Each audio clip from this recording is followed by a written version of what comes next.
প্ৰিয় দৰ্শক, হালধি সিজাবলৈ লোৱা পানীখিনি ঠাণ্ডা হৈ থাকোঁতে হালধিখিনি দিব লাগে। জনাসকলৰ কাৰণে একো কথাই নহয়, কিন্তু শিকাৰুসকলৰ কাৰণে বহুত কঠিন কাম নহয় যদিও ইমান সহজ কামো নহয়। জুইকুৰা ভালকৈ দিয়াৰ পিছতে হালধিখিনি মাজে সময়ে অলপ লুটিয়া-লুটি কৰি দিব লাগে।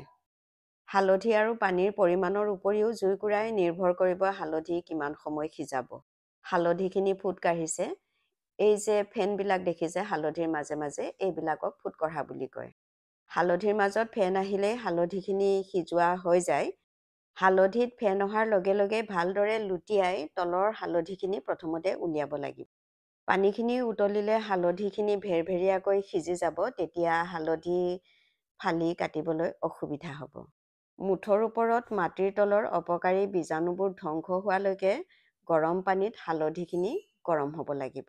এয়া চাওক, জাকিটোৰ ওপৰতে কেৰাহীটো আছে, কিন্তু পানীখিনি উতলা নাই। মই জুইকুৰা ইতিমধ্যেই নুমুৱাই দিছোঁ। হালধিখিনি ঠাণ্ডা হ'লেই কাটি শুকুৱাই ল'ব পাৰিব। ধন্যবাদ।